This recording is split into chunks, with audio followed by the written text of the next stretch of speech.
Ladies and gentlemen, welcome to another edition of Make It Plain here on blackpressusa.com. And we are here with a very esteemed guest joining myself and Black Press USA's and NNPA's brand new senior White House correspondent and Washington Bureau Chief, Dr. April Ryan. Here with us is the esteemed congressman from the great state of Texas, who is not playing, who is wasting no time, who has filed articles of impeachment, Congressman Al Green. My brother, how are you? Well, dear brother and dear sister, I am better than I deserve. Now, just a minor adjustment. I have said I will bring articles of impeachment. I have not quite filed them just yet. Quite frankly, I have 4 years to file them, but I assure you it will be done well within the 4-year time frame. But we're about 20 days in, and you're already talking impeachment. Yes. Last time, the first term, how long did it take you to file? How long did it take you to file during the first term? I think this is a bit sooner than the first time. And I'll give you a rationale. The rationale is this: you have to address impeachable behavior when you first see it. You don't wait until sometime later on.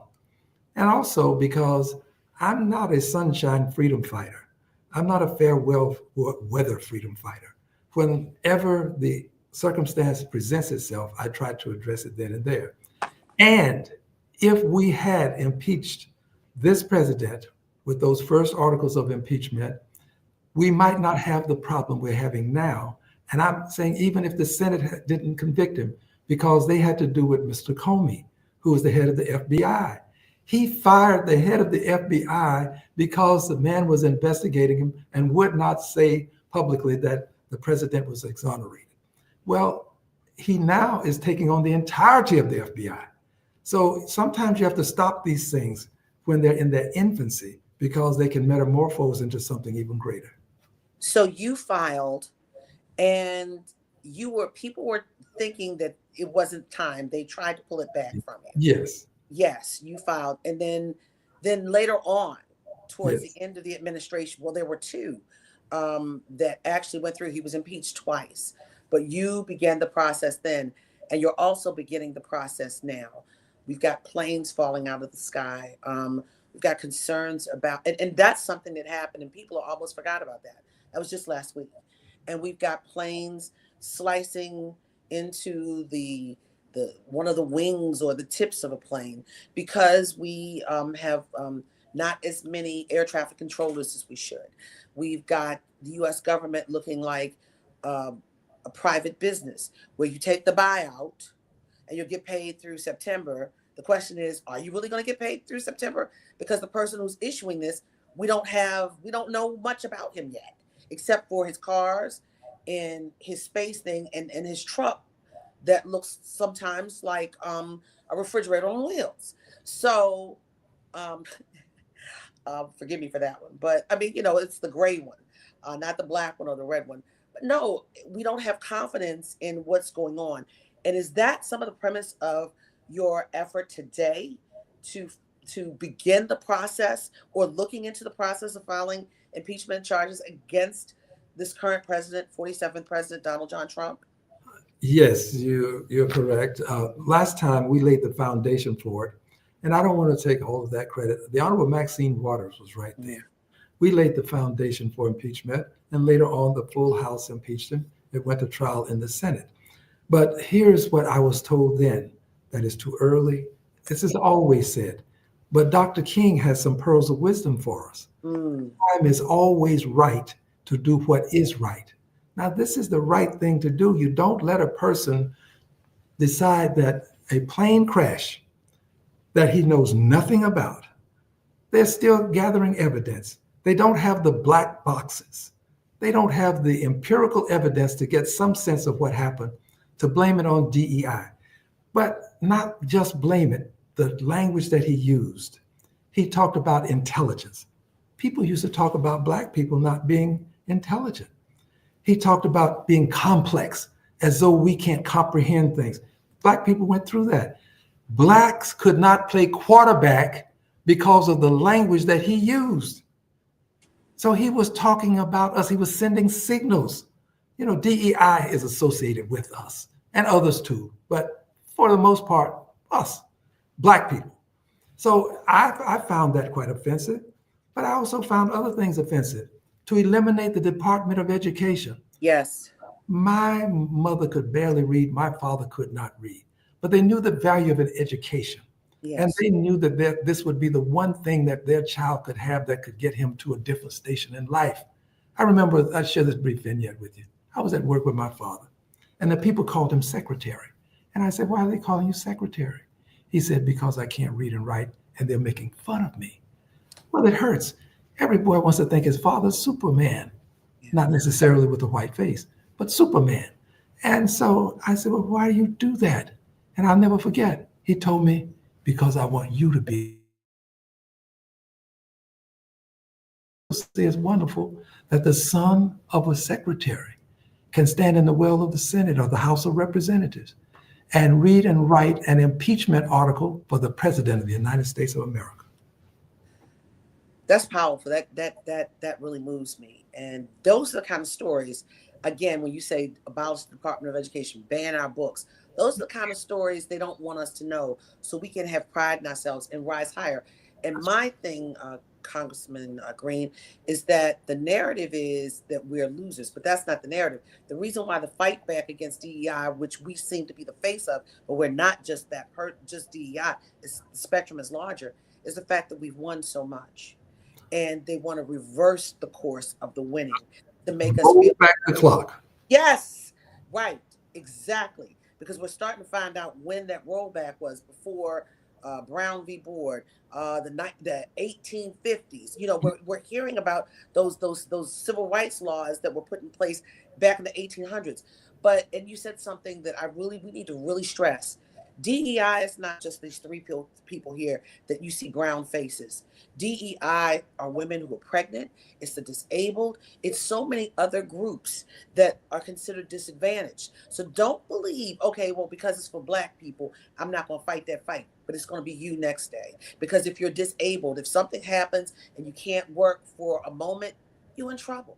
If you're pregnant, you're in trouble because that leave that you were so happy about before, you may not get it. So I get what you're saying. But again, going back to the first term, I saw a Black man concerned about this country, and people were like, he's so well-meaning, but it's too early. 20 days in, you're thinking about it. It's not too early, or is it, in your opinion? Well, it's not too early, because what the president is doing, he's doing now. I have 4 years to complete the process, but it's not too early. And let me just get back to what you were saying about DEI, because this is important. Yes. This is an effort to turn back the hands of time to a time before Brown versus the Board of Education. After the Brown case passed, after Thurgood Marshall was the greatest litigator that we've had, won Brown, a man named Milton Friedman, a Nobel Prize laureate, proposed vouchers to continue segregation. You now find around the country, in Louisiana and New Orleans, they've already pretty much done it. In Texas, they're passing it through the Senate and the House, the State House, to allow vouchers to be given to people so that they can take their children out of public schools. Vouchers were intended then by Milton Friedman, and since that time, as a means of resegregating society. Now, all of what you said is correct. And by the way, when you finished, I was tempted to say, where's the offertory? We need to take up a collection here, Reverend. But the point is, this is about turning back the hands of time. Yeah. And there was a time when people who are disabled didn't have to have an incline to get into a building. Right, I remember that. We didn't have, yes. There was a time when disabled people were thought of as not being able to do anything. Right. We now advocate for them being able to do what they can do and should be able to do and ought to be allowed to do. Well, if you turn back the hands of time, it will impact more than us. Yes, right, it will. But they market these things about us, and they don't realize just how impactful they can be. I have to go back to football. People didn't know how good football could be until blacks started playing quarterback. Mm. Didn't know. Did not really. They changed the game from a stand and deliver to a game where you've got to maneuver and you've got to deal with those 500-pound linemen. Nobody weighs 500 pounds. I'm exaggerating. But you got to deal with those big line persons by escaping, not depending on other line persons to save you. So my point is, this notion of rolling back the clock will have impacts that we can't imagine. I mean, that we are just a few laws away from being in chains. Don't you say that. Don't you do that. Don't say laws. You change 5 laws. He's right. Just a few laws. So He's right. We have reasons to fight. And we have reasons to say this man does not deserve the honor of being the president of the United States of America if liberty and justice for all is to prevail as extolled in the pledge. April, if I might, just to back up what the congressman was saying, and I want to get into the high crimes, misdemeanors point of this, but DEI, which is a word that grew out of 2020 that we did not create, is now the substitute word for rights. So all of it. So that includes 1964, that includes 13, 14, and 15. Yes. Now, so think about this now. When Pam Bondi says they're going to prosecute people who still practice DEI in the corporate world, you're saying you're going to prosecute people for upholding the Civil Rights Act of 1964. But now, here's the thing, but wait a minute. And I want to put a pause on this for a minute.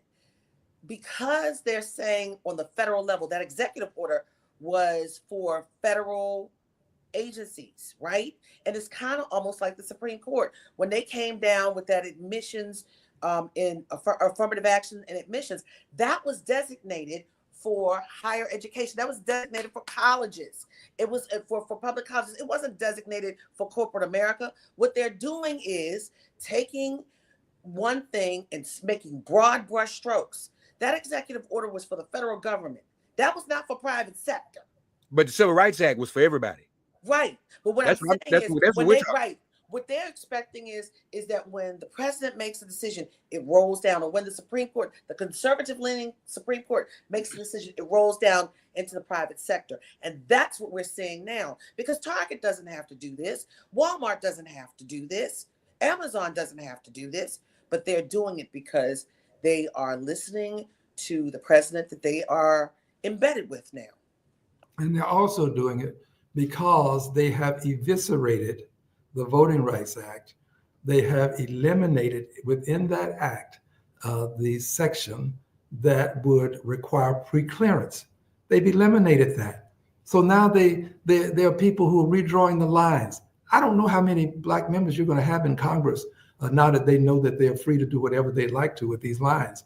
And remember this, that Voting Rights Act, we talk about these things and how we have them, but we don't talk about how we acquired them. It was written in ink, but it was signed with our blood.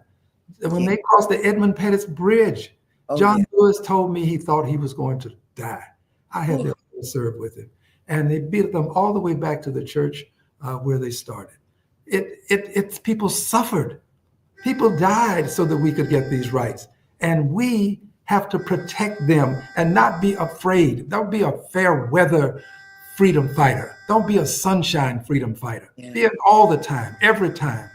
Now, I just watched Selma 2 days ago again.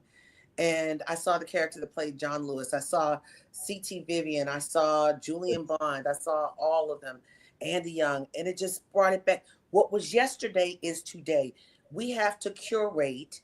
Each generation has to curate their rights because those laws are gone. Like you said, in 2013, the Supreme Court gutted preclearance from the Voting Rights Act. That meant that the certain southern states had to, anytime they made a change in the voting laws in their state, they had to go to the Justice Department to get approval. Now you can do, it's all the states, pretty much any red state, anything that they decide, they can do whatever they want without the Justice Department doing anything. It's gone. It's gone.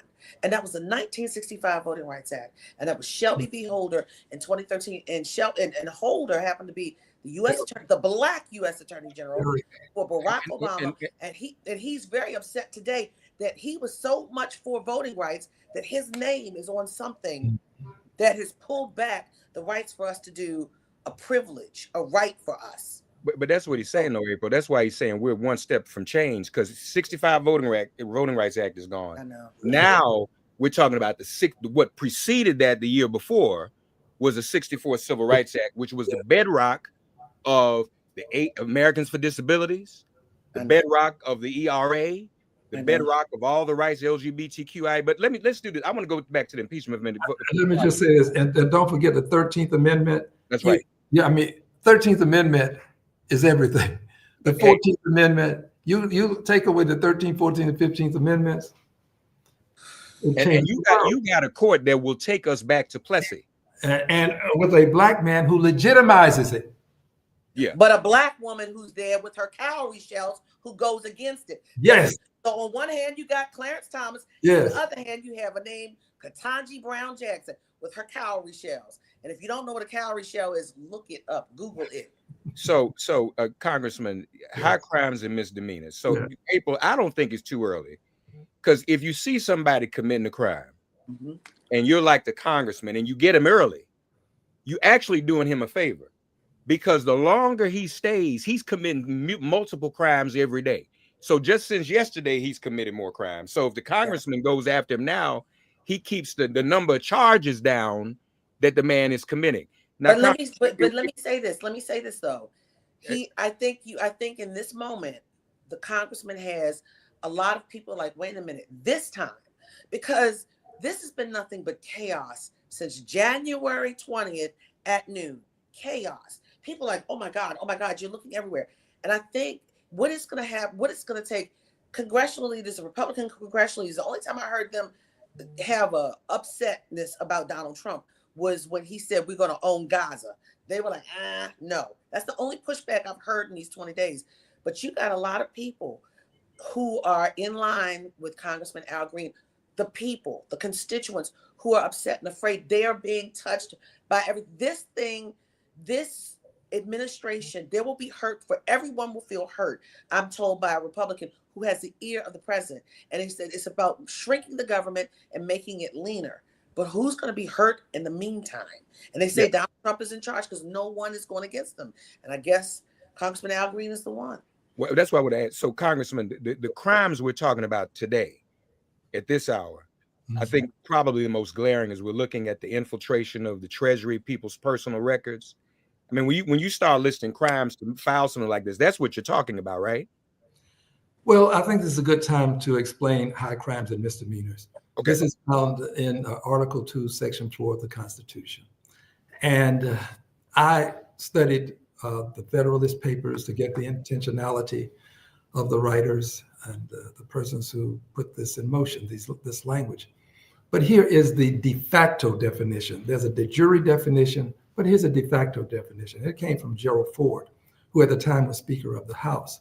He said when he was Speaker of the House that high crimes and misdemeanors, now this is Speaker of the House talking, is whatever Congress considers it to be at a given point in time.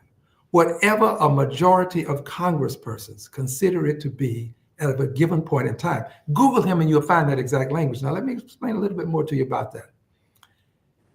In 1868, Andrew Johnson spoke bad, said ugly things about the Congress, ugly things. Congress impeached him for just speaking ill of Congress. And they can do it because you can't appeal it. It is a political question.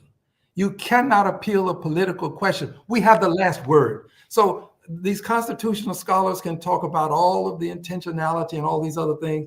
But the truth is, whatever 218 members of Congress say that it is, that's what it is. So yes, he could be impeached for what he's doing with those records, allowing someone who is untrained in how you handle privacy and privacy laws, and then bringing in these young people. Look, I don't blame the young people. I blame those older people who have brought them into this and are using them as Pluto. They are plutocrats, and these young people are the Pluto followers of the Pluto. Plutonians, they're Plutonians. Yes, well, there's another word for them. I'm trying to be Don't delicate. say it, just let it go. Okay, But, okay. Pluto puppet. How is that? Pluto puppet.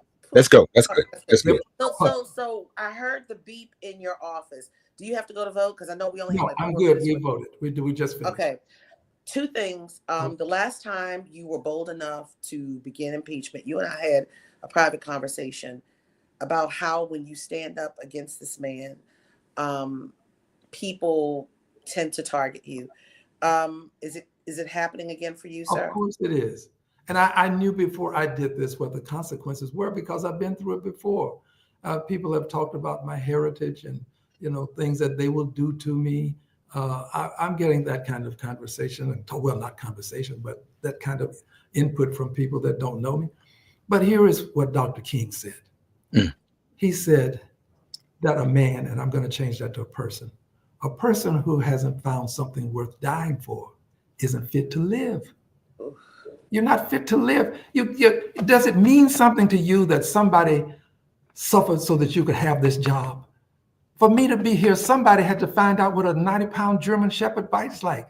Somebody had to find out what going to jail is like. Somebody had to find out what losing a loved one to a cause. Ask Merle Evers.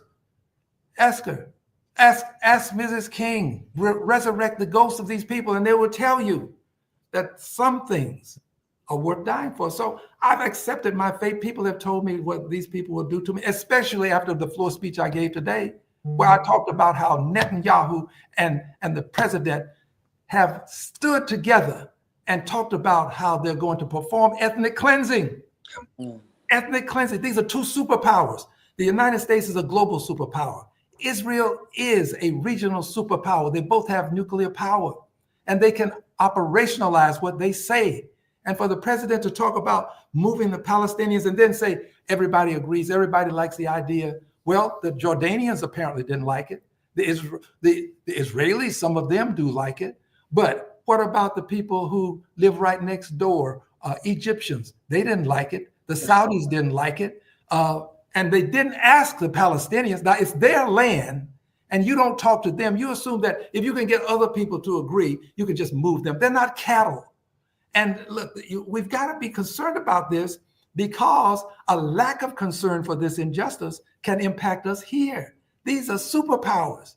And what they do impacts what happens in Ukraine because they're saying, well, if the United States is going to be an aggressor, why can't I be an aggressor? This is Putin.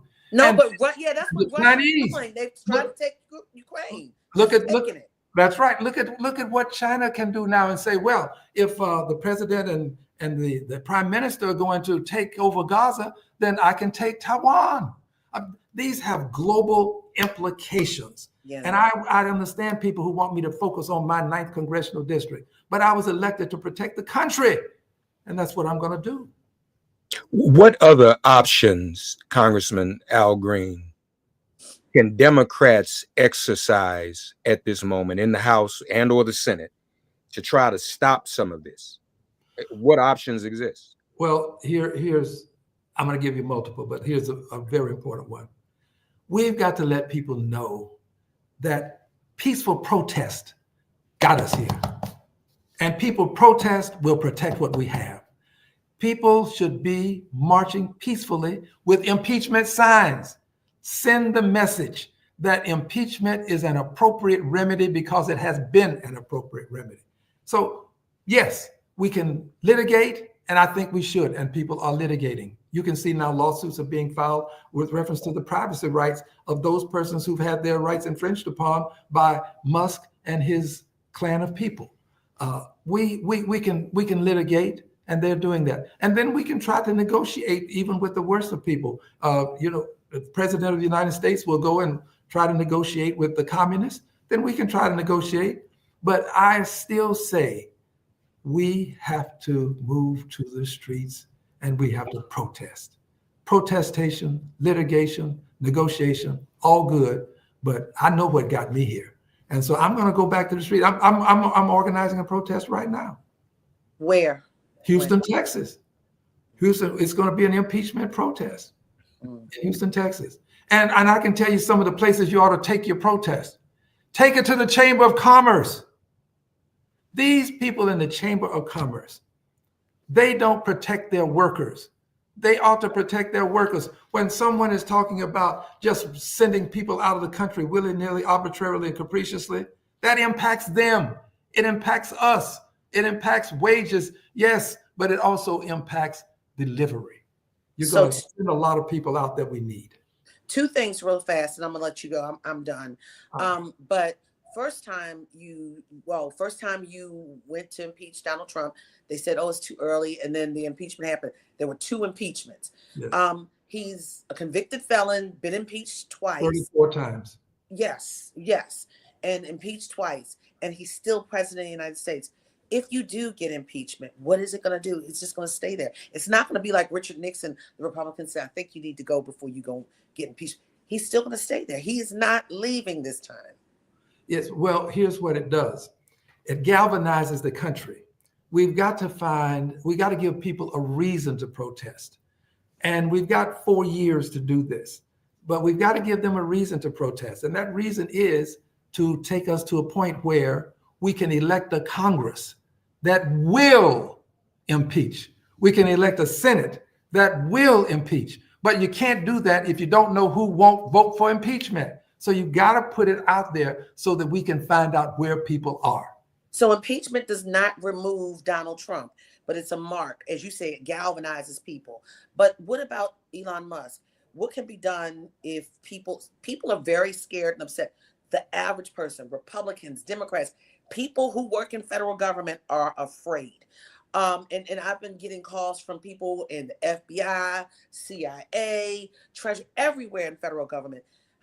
You can't remove the president through impeachment. It's a stain and it's a galvanizer, as you said. But what happens to Elon Musk? What can you do? How does Elon Musk get pushed out? First, let's just identify him. He is the epitome of the plutocracy. The plutocrats are the people that the millionaires look up to. They're the people that the millionaires get their sense of direction from.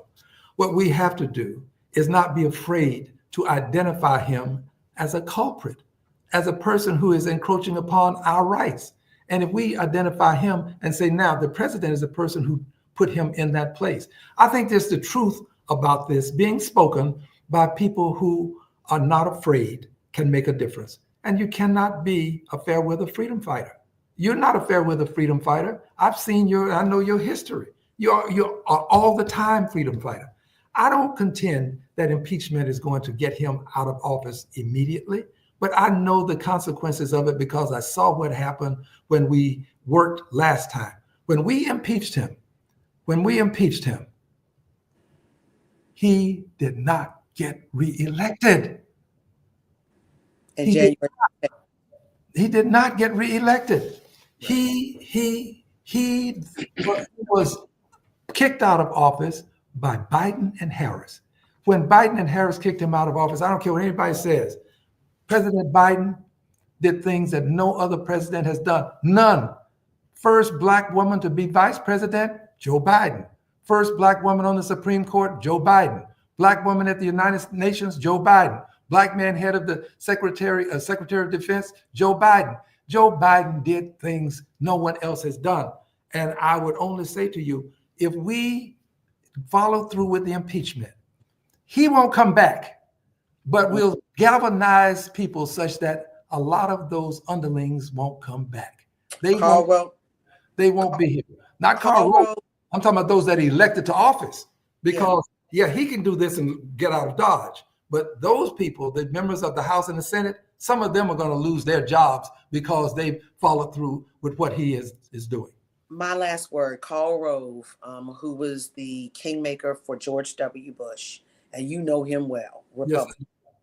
He said if indeed he's indicted, if he's impeached, this was before all this went down. He said to me, Donald Trump will be a martyr to the cause of MAGA and to those who support him. And indeed, he has become a martyr. He had 3 million more people vote for him for president this time, and he won. We had 7 million less who could have voted.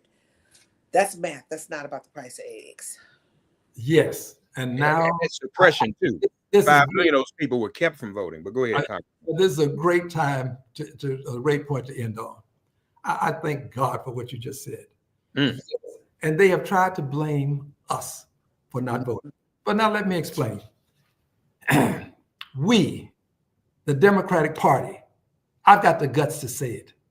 We did not deliver. Black people. Now, we have the vice president. We have all the folk that I named earlier. But here's what happened. We said that if you give us the House, the Senate, and the presidency, we'll give you John Lewis voting rights. Remember? We campaigned. We said, and it didn't happen. We get the House, the Senate, and the presidency. We'll give you George Floyd justice in policing. Exactly. We said, if you give us the House, the Senate, and the presidency, we'll give you a raise of the minimum wage. We didn't do it. Now, someone would say, but Al Green, they couldn't do it.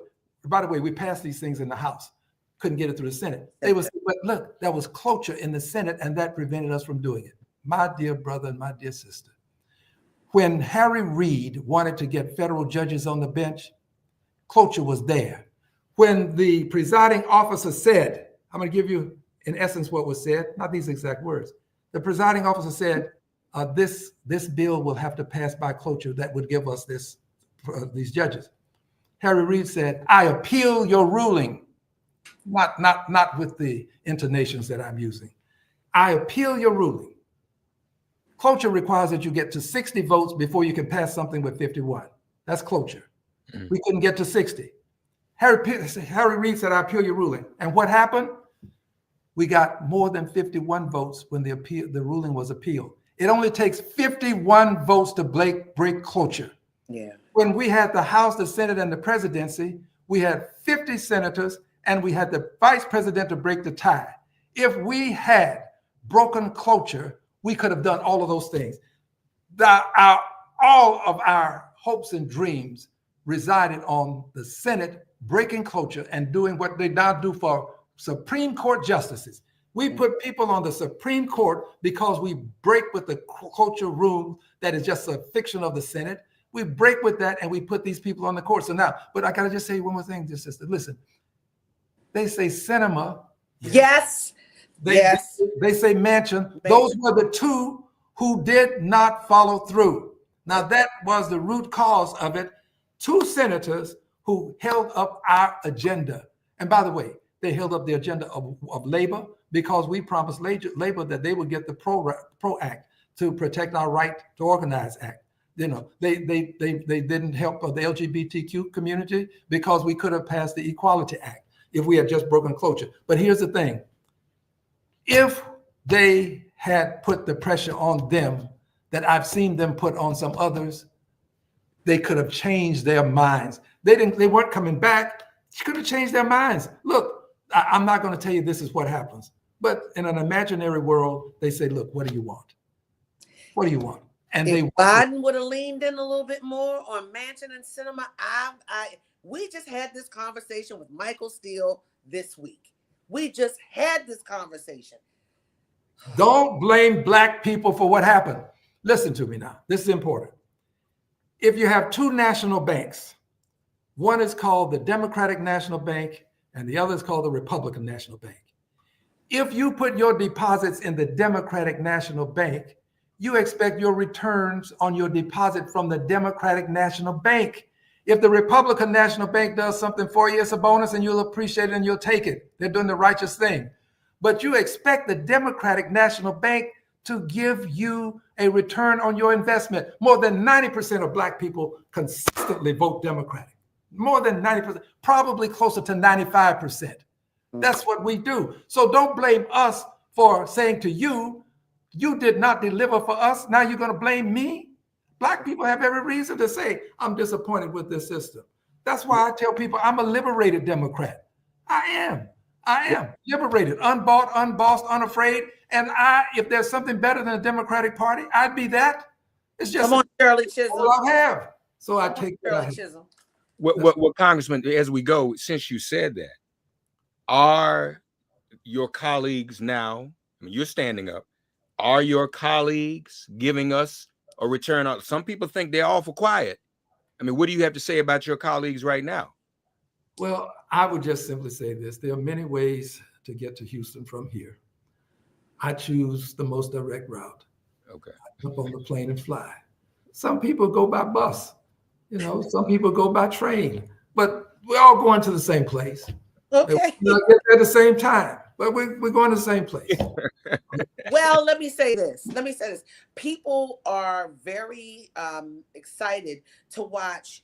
You have Maxwell Frost and Maxine Waters up at the Department of Education today. Over at Treasury, you had Ayanna Presley, Jasmine Crockett, Maxine Waters. You had a whole bunch of people. People are liking to see this fight back, this protest. Where will it go? What will it do is left to be seen. But what I'm going to say to you is, I appreciate you today. We're going to keep following you. We're going to follow your Houston-based impeachment protest, and we're going to follow you along the way as you begin to look at and you're studying impeachment of Donald Trump this time in the second term. It's like 20 days in, 21 days in, and you're already talking impeachment. And you're saying it's not too early, but you got 4 years to do it. So we'll see when this happens.